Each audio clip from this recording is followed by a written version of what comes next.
एक और खबर भी आई हुई है, वो उसका हवाला भी उन्होंने दिया ईरानी वजीर खारजा ने, और खबर आई है अमेरिका की 18 इंटेलिजेंस एजेंसियों की जानिब से। अमेरिका में ना 18 इंटेलिजेंस एजेंसियां हैं जो काम करती हैं अमेरिकन नेशनल इंटेलिजेंस एजेंसी के ज़ेरे असर। खबर यह है कि ईरान में रजीम चेंज मुमकिन नहीं है। ये 18 इंटेलिजेंस एजेंसियों की मुश्तरका रिपोर्ट आई है और ये खुफिया रिपोर्ट लीक हुई है वाशिंगटन पोस्ट में, और वहाँ पे ये रिपोर्ट छप गई है। और भी कोई रिपोर्टें छपी हैं। 13 मिनट की एक वीडियो है, वो वीडियो उसके बारे में क्या है मैं आपको भी बताता हूँ थोड़ी देर में। आप हैरान हो जाएंगे कि किस किस्म के हकायक अब सामने आना शुरू हो गए हैं और अमेरिका में से सामने आ रहे हैं। उन्होंने कहा जी कि ये रिपोर्ट एजेंसियों की कह रही है कि ईरान के खिलाफ जंग हर सूरत में नाकाम हो जाएगी। मिस्टर ट्रंप के एलची को भी खबरदार किया था कि जंग शुरू करने से पहले उनकी सौदेबाजी की पोजीशन बेहतर नहीं होगी। सवाल यह है कि क्या ये बातें सदर तक पहुंचाई गई थी। उन्होंने कहा जी कि सदर ने मशरिक़ वस्ता में एक दलदल में खुद को और अपनी फौज को फंसा दिया है, और नेतन्याहू ने डोनाल्ड ट्रंप का कंधा इस्तेमाल करते हुए अमेरिका को जंग के अंदर धकेल दिया है। ये इस किस्म का इनका स्टेटमेंट है, इन्होंने जवाब दिया है डोनाल्ड ट्रंप को। अब आ जाए नाजरीन उस 13 मिनट की वीडियो की तरफ। ये अमरीकी वजारत खारजा के दफ्तर के साबिक सरबराह हैं और इनकी जानिब से एक स्टेटमेंट सामने आया है, और जो तफसीलात इन्होंने बताई हैं वो बहुत हैरान कुन है। वो ये कहते हैं कि मैंने सुबह 13 मिनट की एक वीडियो देखी, CNN से नहीं बल्कि इसराइल के अंदर से एक हकीकी वीडियो मैंने देखी जो मीडिया पे भी नहीं आई। ये बिल्कुल वाज़ेह था कि इसराइल शदीद हमलों की जद में है। मेरा ख्याल है कि नेतन्याहू 90% वक्त जहाज़ के अंदर ही गुजारता है और मुसलसल प्रवास करता रहता है। वो मैदान जंग से अपने आप को दूर रखने की कोशिश कर रहा है क्योंकि वो जानता है कि सबसे बड़ा हदफ वो खुद है। साथ ही उन्होंने बताया कि तिल अवीव इंतहाई शदीद और मुसलसल हमलों की जद में है। ये कोई लहर या वक्फे से होने वाला हमला नहीं है, मगर लगातार मुसलसल तौर पे बेरहमाना हमले हो रहे हैं इसराइल के ऊपर। मजीद ये कि इस 13 मिनट की वीडियो के आखिरी हिस्से में यह देखा जा सकता है कि जैसे जैसे वक्त गुजरता गया है इसराइली फिजाई दिफाई मिसाइलों की फायरिंग कम होती गई है, और आखिर में आखिरी 60 सेकंड में कोई इसराइली दिफाई मिसाइल फायर नहीं हुआ। ईरानी मिसाइल सीधे दाखिल होकर अपने अहदाफ को निशाना बना रहे थे, जो वीडियो के अंदर उसने देखा। देखिए ये बात एक हकीकत है। पहले आप नेतन्याहू का दावा सुन लें, फिर ये हकीकत मैं आपके सामने रखता हूं। नेतन्याहू ने कहा कि हमने ईरान के सरकारी मराकज, जौहरी तनसीबात, कमांड सेंटर्स और फौजी अड्डों को तबाह कर दिया। इसके अलावा असला फैक्ट्रियां, मिसाइल डिपो और सैकड़ों बैलिस्टिक मिसाइल लॉन्चर्स को भी निशाना बना दिया। ये नेतन्याहू ने कहा है। लेकिन हकीकत क्या है? हकीकत यह है कि बहुत सारी जगहों पे डिकॉयर्स लगाए हुए हैं ईरानियों ने। ये लोग हैरान हो रहे थे, ये बहुत पुरानी टेक्नोलॉजी है। ये हवा भर के खड़ा कर देते हैं हेलीकॉप्टर को, जहाज़ को, टैंक को, और मुख्तलिफ जगहों पे फैला देते हैं। तो दुश्मन ये समझता है कि जनाब ये तो नीचे वो इनका असलहा है, इनके जहाज़ हैं, इनके टैंक्स हैं, इनके हेलीकॉप्टर हैं, इनको तबाह करो। वो ऊपर से महंगे महंगे मिसाइल मारते रहते हैं और फ़र्क ही कोई नहीं पड़ता। वो 1000 पाउंड का भी नहीं होता, $1000 का भी नहीं होता। ये चाइना बेशुमार बनाता है। चाइना की एक छोटी सी फैक्ट्री रोज़ाना 1000 बना सकती है। बस इसके अंदर आपने हवा भरनी है एक मशीन के ज़रिए से, और 2 मिनट के अंदर आपका बेहतरीन तैयारा ज़मीन पे खड़ा होता है। और किसी भी सैटेलाइट में, किसी भी जहाज़ पर से देखने में, किसी भी सिस्टम से आप देखें तो आपको ऐसा ही लगता है कि जैसे वो नीचे जहाज़ है या हेलीकॉप्टर है या टैंक्स खड़े हैं या दिफाई निज़ाम है या जो भी है। वो ईरान ने डिकॉयर्स लगाए, उनके ऊपर बार बार अमेरिका अटैक करता है। कई जगहों पे तो ज़मीन पे पेंट कर दिया उन्होंने। अमेरिका वहाँ पे अटैक करता है, पता चलता है कि वो तो जाली था, और बहुत महंगे मिसाइल वहाँ पे बरसा के वो निकल जाते हैं। नाज़रीन, ईरानी सिक्योरिटी कौंसिल के सरबराह अली लारंजानी ने एक दावा किया है कि उनके पास ये रिपोर्ट्स हैं कि अमरीकी फ़ौजी कैद किए गए, यानी उन्हें गिरफ्तार भी किया गया है। कुछ उन्होंने खुद दावा किया, कुछ उन्होंने कहा जी मेरे पास ये रिपोर्ट्स हैं। तादाद उन्होंने नहीं बताई, लेकिन उन्होंने कहा कि अमरीकी फ़ौजी गिरफ्तार किए गए हैं।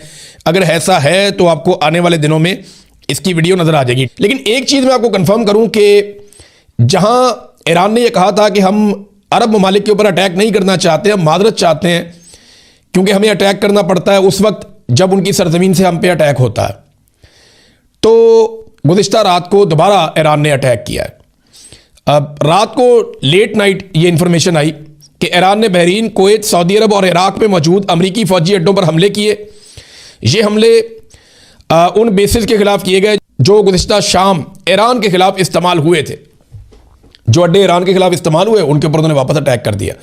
अब देखें ना, इन अरब ममालिक की सूरत हाल ये है कि ये अमेरिका को मना कर नहीं सकते, इसराइल को रोक नहीं पा रहे, वो यहाँ से अड्डे इस्तेमाल करते हुए ईरान पे अटैक कर रहे हैं, उधर से ईरान वापस अटैक करता है तो ये माइंड करते हैं कि जी हमारी सरजमीन पे अटैक क्यों हो रहा है। ये बड़ी अजीबोगरीब सिचुएशन है। अब इसमें पूरा रीजन जल के खाक हो सकता है अगर होश के नाखून इन लोगों ने ना लिए। अमेरिका तो वापस चला जाएगा अपने फौजी लेके, अपने बैरी जहाज लेके, खंडर तो ये इलाका बन जाएगा, नुकसान तो इस इलाके का हो जाएगा। आज यूएई से बेशुमार बिजनेसमैन वो निकलना चाहते हैं, लोग अपना पैसा निकाल के भाग रहे हैं। एक एक फ्लाइट का लोग 2-2, 2.5 लाख डॉलर भी दे रहे हैं कि हमें यहां से किसी तरह निकाल दो। लोग निकलना चाहते हैं फौरी तौर पे। क्योंकि पाकिस्तान में पेट्रोलियम मसनूआत की कीमतें रोज़ाना की बुनियाद पे बढ़ रही हैं और मेरा अंदाज़ा ये था कि 2 रुपये 3 रुपये रोज़ाना बढ़ाया करेंगे, तो ये जब हम 1 महीने के बाद या 15 दिन के बाद देखेंगे तो ये कीमत 20-25 रुपये बढ़ जाया करेगी। लेकिन इन्होंने रफ्तार उससे ज़्यादा रखी है। इस वक्त जो सूरत हाल है पेट्रोल और डीजल की कीमतों में इजाफे के हवाले से, गुज़िश्ता 4 दिनों में लगातार कीमत बढ़ाते बढ़ाते डीजल की कीमत में 44 रुपये का इजाफा किया है सरकार ने, जबकि पेट्रोल की कीमत में भी काफ़ी इजाफा कर दिया। तो ये इस तरीके से पेट्रोलियम मसनूआत की कीमतें बढ़ा रहे हैं। जब रोज़ाना बढ़ाते हैं तो उन्हें ये खबर नहीं आती कि 30 रुपये बढ़ गई, 20 रुपये बढ़ गई। वो रोज़ाना कभी 10 रुपये बढ़ाते हैं, कभी 12 रुपये बढ़ाते हैं, कभी इससे कम या इससे ज़्यादा बढ़ाते हैं, कभी 7 रुपये बढ़ाते हैं, कभी 6 रुपये बढ़ाते हैं। तो वो इस तरीके से थोड़ी थोड़ी करके, यानी पेट्रोल की कीमत अभी मेरे ख्याल में 6 रुपये और बढ़ाई है। एक दिन पहले उन्होंने कम की थी 35 पैसे। जब कम करते हैं तो 10 पैसे, 20 पैसे, 50 पैसे, जब बढ़ाते हैं तो बहुत ज़्यादा बढ़ाते हैं। तो अब ये एक तरीका रह गया आवाम की जेबें काटने का। क्योंकि मैं जेबें काटने की बात इसलिए कर रहा हूँ कि जो लेवी वसूल की जा रही है वो लगभग 80 रुपये से ज़ायद है। जब आप इतनी बड़ी मिकदार में टैक्सेस लेंगे एक प्रोडक्ट के ऊपर और वो लेवी की मद में आप लेंगे जिसकी कोई जस्टिफिकेशन नहीं है, तो आप एक्चुअली मुनाफा कमा रहे हैं, पाकिस्तानियों की जेबों पे डाका डाल रहे हैं। और यही एक तरीका रह गया है मौजूदा सरकार के पास पैसे इकट्ठे करने का। बिजली महंगी करो, गैस महंगी करो, पेट्रोल महंगा करो और ज़रूरियात ज़िंदगी को महंगा कर दें। मिसाल के तौर पे जो लोग गाड़ियों के ऊपर ट्रैवल करते हैं एक शहर से दूसरे शहर में, उन्हें इस बात का अंदाज़ा है कि जो टोल प्लाजा थे जितने भी, जहाँ पे पहले वो टैक्स दिया करते थे बहुत कम, उनमें 200, 300% तक इजाफा हुआ है। और रजीम चेंज ऑपरेशन के बाद से लेकर अब तक तो कई जगहों पे 400% तक का भी इजाफा हुआ है टोल टैक्स के अंदर।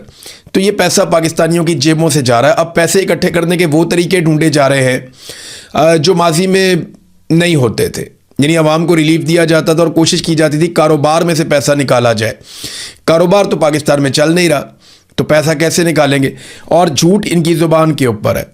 मैं अभी देख रहा था इंडिया में जो एहतजाज हो रहा है, जिसको जेनजी एहतजाज कहते हैं, यानी जो नई जनरेशन है, नौजवान है, जो स्टूडेंट्स हैं, वो एहतजाज कर रहे हैं। बड़े पैमाने पे वो निकले हुए हैं और वो अपने हुकूक मांग रहे हैं। पहले दिन भी लड़ाई होती रही, दूसरे दिन भी, फिर राहुल गांधी जो है उनको जिस तरीके से उठा के वहाँ से निकाला गया, जो अपोजिशन के लीडर हैं, वो मनाजिर भी सबने देखे। नरेंद्र मोदी के घर के बाहर वो एहतजाज करने के लिए पहुँचे और जो नौजवानों के साथ अब मारामारी हुई, हाथापाई हुई, ये सारे मनाजिर हमने देखे। लेकिन मज़े की बात यह है कि पाकिस्तान के अंदर वो सहाफ़ी जो पाकिस्तान में डी चौक का कत्लेआम हो या मुरीदके का कत्लेआम हो या कश्मीरियों का कत्लेआम हो, इन सारी चीज़ों को जो सहाफ़ी जस्टिफाई करते रहे, इंसानों पर बदतरीन तशद्दुद को खुशखबरी बना बना कर पेश करते रहे कि जनाब इतने बंदों के सर खोल दिए गए, इतने बंदों की तबीयत साफ़ कर दी गई और जनाब ये किया गया। जो लोग बेचारे तशद्दुद के मारे थे, जो ज़ख्मी थे, उनका मजाक उड़ाते रहे। तो वो आज भारत में नौजवानों के एहतजाज और लाठी चार्ज को दुनिया का सबसे बड़ा जुल्म करार दे रहे हैं और वो नरेंद्र मोदी के खिलाफ एक बयानिया बना रहे हैं और वो कह रहे हैं भारत में इनकलाब आ रहा है, नरेंद्र मोदी उसका रास्ता रोक रहा है, वो कितना जालिम है। जिन्होंने पाकिस्तान में गोलियां चलने को कभी जुल्म नहीं कहा, वो इंडिया के अंदर लाठी चलने को जुल्म कह रहे हैं। देखिए, पाकिस्तान में और भारत में जो डीलिंग है नौजवानों के साथ या एहतजाज करने वालों के साथ, उसमें क्या मुख्तलिफ है। किसानों ने बड़ा लंबा एहतजाज किया था इंडिया में, बहुत भरपूर एहतजाज किया था, लेकिन उनके ऊपर गोलियां नहीं चलाई गई, उनके बंदे बहुत बड़ी तादाद में नहीं मारे गए। इसी तरह से नौजवानों ने जो एहतजाज किया, इसमें एक आदमी को भी गोली नहीं लगी। यानी वहाँ कितने लोग गोलियों से भून दिए गए? मेरा एक सवाल ये है, कितने लोग अभी तक, कितने नौजवान जबरी तौर पे भारत में गुमशुदा किए गए? मेरा दूसरा सवाल ये है। मेरा तीसरा सवाल ये है कि क्या भारत में इंटरनेट बंद कर दिया गया? भारत में सोशल मीडिया को बैन कर दिया गया? मेरा चौथा सवाल ये है कि कितने नौजवान हैं जिनके ऊपर दहशतगर्दी के मुकदमात दर्ज करके उन्हें दहशतगर्द करार दे दिया गया। मेरा पांचवा सवाल ये है कि गद्दारी के कितने सर्टिफिकेट्स बांटे गए और ये कहा गया कि ये सारे नौजवान गद्दार हैं और इनकी डोरियां को बैरूनी साजिश और ये वो इस किस्म के बयानिए कोई बड़ी शिद्दत के साथ नहीं चल रहे भारत में। यानी मुझे हैरत होती है कि पाकिस्तान ने कुछ भी जमहूरियत नहीं सीखी, बार बार यहाँ पे मार्शल लॉ लगा, 4 मरतबा तो यहाँ पे डिक्टेटर्स आए तो उन्होंने पाकिस्तान में जमहूरियत को पनपने ही नहीं दिया। आज भारत की पुलिस नौजवानों पे लाठी ज़रूर चलाती है, ये तो यूरोप में भी चलाते हैं। दुनिया के हर मुल्क में ये होता है कि जब हुकूमत अपने आप को ख़तरे में महसूस करती है या उन्हें लगता है कि नौजवान या अवाम कोई लाइन क्रॉस कर रहे हैं तो वो ताकत का इस्तेमाल करते हैं, लेकिन एक लिमिट तक करते हैं। आंसू गैस चला देते हैं, धक्के देते हैं, बाज़ औक़ात लोगों को कुछ देर के लिए हिरासत में लिया जाता है, बाज़ औक़ात लाठी चार्ज किया जाता है। लेकिन यहाँ क्या हो रहा है पाकिस्तान में? सीधी गोलियां मार दो, बंदों को जबरी तौर पे लापता कर दो, सोशल मीडिया को मुकम्मल तौर पे बंद कर दो, जो आवाज़ निकाले उसकी आवाज़ को दबा दो। इंडिया में इन नौजवानों के घरों पे चादर और चारदीवारी का तकद्दुस पामाल नहीं किया गया। ये जो नौजवान हैं इनके घरों को भी पता है, इंडियन पुलिस को, उनकी हुकूमत को, वो इनके नामों को भी जानते हैं। इंडिया में ये नहीं कहा गया कि तमाम नौजवानों के नाम जो हैं वो यूनिवर्सिटी से कटवा दिए जाएंगे। पाकिस्तान में तो ये कहा जाता है ना। तो इंडिया में जमहूरियत पनप रही है इन एहतजाजों के नतीजे में और पाकिस्तान का मीडिया इसको ग्लोरीफाई कर रहा है। लेकिन पाकिस्तान में जो एहतजाज होते हैं, कश्मीरी बैठे हैं कहते हैं शरपसंद है, गद्दार है, बलोच निकलते हैं उन्हें कहते हैं जी गद्दार है, शरपसंद है, दहशतगर्द है, पठान निकलते हैं उनको भी यही कहते हैं। आजकल मौलाना फजलुर रहमान साहब जो हैं वो भी आजकल गद्दार करार दिए गए हैं। पीटीआई भी गद्दार है, टीएलपी के लोग दहशतगर्द थे वो भी गद्दार है, बलोच गद्दार, सारे गद्दार हैं पाकिस्तान में। लेकिन इंडिया में इस किस्म के सर्टिफिकेट्स नहीं बांटे गए और इंडिया के मीडिया ने इसको किसी और तरह लिया। हाँ, जो गोदी मीडिया है उसकी बहुत बेइज्जती भी हुई ग्राउंड में। ये पाकिस्तान में भी होगा। जिन लोगों ने जुल्म का साथ दिया, जो लोग खुद जालिम बने, जिन लोगों ने मजलूमों का मजाक उड़ाया, वो लोग तमाशा देखेंगे। जिन लोगों ने ये कहा कि लोग क्यों नहीं निकलते, लोग डर गए, बुज़दिल हैं, भाई लोगों ने निकल के 8 फरवरी को फैसला सुना दिया। अब मिलिट्री एस्टेब्लिशमेंट ने उस फैसले की धज्जियां उड़ाई तो क्या करें? लोगों के घरों में घुसते हैं, चादर और चारदीवारी का तकद्दुस पामाल करते हैं, ख़वातीन को नहीं छोड़ते, बच्चों को नहीं छोड़ते, लोगों की इज्जत पे बात आ जाती है। तो इतना जुल्म जब होगा तो लोगों के लिए मुश्किल होता है। लेकिन इसके बावजूद जो लोग निकलते हैं उनके लिए आफरीन है। और ऐसा नहीं है कि ये हमेशा होता रहेगा, एक दिन लोग निकल आएंगे तंग आकर। ये बांग्लादेश में भी हुआ, बाकी जगहों पे भी हुआ। तो ये आहिस्ता आहिस्ता जो जेनजी की एक तहरीक है वो पाकिस्तान की तरफ बढ़ रही है। पाकिस्तानी नौजवान तैयार रहें, उन्हें ये जिम्मेदारी एक दिन उठानी पड़ेगी। तो काकरोच जनता पार्टी उसने इंडिया में मुसीबत डाली हुई है। देखें पाकिस्तान के जो कीड़े मकोड़े हैं ये कब खड़े होते हैं और कब मुसीबत डालते हैं, क्योंकि हम तो कीड़े मकोड़े हैं ना। मैं अपने आप को कह रहा हूँ, हम तो मिलिट्री एस्टेब्लिशमेंट की नज़र में ब्लडी सिविलियंस और कीड़े मकोड़े हैं। हमारी उनकी नज़र में कोई औकात नहीं है। लेकिन याद रखिए, एक दिन हम सबको उनकी औकात दिखाएंगे और वो वक्त आएगा। मेरे अल्फाज याद रखिएगा, मैं रहूं या ना रहूं, आप ही जीतेंगे, क्योंकि आप हैं पाकिस्तान के मालिक और आपका ही कब्जा होगा पाकिस्तान के ऊपर। आप ही के फैसले चलेंगे, सिक्का राइजुल वक्त आपका होगा। ये खुशखबरी मैं आज बोल रहा हूं, हो सकता है कि जब आप ये खुशखबरी मना रहे हो उस वक्त बहुत देर हो गई हो या बहुत वक्त गुजर गया हो, लेकिन एक दिन आपको ये खुशखबरी मिलेगी और पाकिस्तान पे पाकिस्तानी राज करेंगे। कोई हमारे ऊपर एस्टेब्लिशमेंट राज नहीं करेगी, बाहर से फैसले मुसल्लत नहीं होंगे। वक्त आएगा, इंशाल्लाह ज़रूर आएगा। नाज़रीन, मरीम नवाज़ और नवाज शरीफ आज़ाद कश्मीर पहुँचे। वो एक पंडाल था, एवरेज सा पंडाल था, वो उसको भर नहीं सके। सामने से ऐसा लगा जैसे बहुत लोग होंगे। कुछ ऐसे एंगल से वीडियोज़ बनाई गई, मीडिया ने उनको चलाया भी, लेकिन जो मकामी लोग हैं उन्होंने पोल खोल दिया। उन्होंने जब जूम आउट किया तो दिखाया वो तो आगे छोटा सा मजमा खड़ा है, पीछे पूरा ग्राउंड ही खाली है। नवाज शरीफ वहाँ पे हैं, मरीम नवाज़ वहाँ पे है और लोग आपस में बातें कर रहे हैं। लोगों की तवज्जो भी नहीं है ज़्यादा। आगे जो चंद 100 लोग हैं या 1-2 हज़ार लोग हैं उनकी तवज्जो है, पीछे जो है वो तो पंडाल खाली है। तो बेड़ी गर्क हो गया। ये 3 दफ़ा का वज़ीर आज़म है जिसको लेकर गए, एक सूबे की वज़ीर आला है जिसको लेकर गए और पूरे वसाइल इस्तेमाल किए। इसके बावजूद औकात सिर्फ इतनी सी रह गई है कि एक एवरेज ग्राउंड भी नहीं भर पाए। और मुझे अच्छी तरह याद है कि जब नवाज शरीफ साहब परवेज़ मुशर्रफ के दौर में वापस आए थे तो उस दौर में मैंने कुछ जलसे कवर किए थे। तो एक बंदे के सीने के साथ दूसरे बंदे की पीठ लगी हुई होती थी और पंडाल में जगह नहीं होती थी, बाहर भी लोग खड़े हुए होते थे। ये हालात होते थे उस वक्त, इतनी मकबूलियत थी। फिर जब इन्होंने बयानिया बनाया वोट को इज्जत दो, तब भी लोग बहुत बड़ी तादाद में इनके साथ खड़े थे। लेकिन जब इन्होंने बूट को इज्जत दी तो उसके बाद से अब तक आप हालत इनकी चेक कर लें। नवाज शरीफ ने एक बहुत बड़ा एतराफ़ किया। स्टेटमेंट उनका ये है कि अगर हम यहाँ पे इलेक्शन जीत जाते हैं तो मैं शहबाज शरीफ से इस ख्वाहिश का इजहार करूँगा कि वो मुझे वज़ीर आज़म आज़ाद कश्मीर बना दे। एक तो इसमें आप समझे एक तरह का टॉन्ट है कि मुझे वज़ीर आज़म बनाने का कहा, बनाया नहीं, आप लोग खुद ही वज़ीर आज़म बन गए। दूसरा, नवाज शरीफ ने ये बात का एतराफ़ कर लिया कि अब उनकी नहीं सुनी जाती।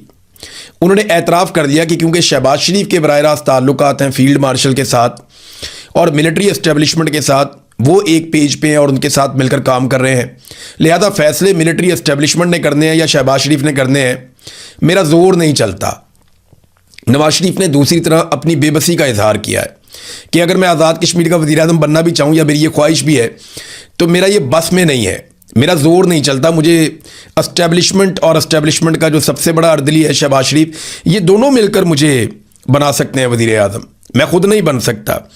3 दफ़ा वज़ीर आज़म रहने वाले का ये अंजाम मुझे बहुत तकलीफ़ हुई कि आज वो एक छोटे से इलाके का, एक छोटे से खित्ते का, एक छोटे से मुल्क का वज़ीर आज़म बनना चाहता है और वज़ीर आज़म बनने की ख्वाहिश इतनी है। एक और चीज़ मैंने सोची कि ये ख़ानदान अपने घर से बाहर इक़्तिदार देखना ही नहीं चाहता किसी के पास।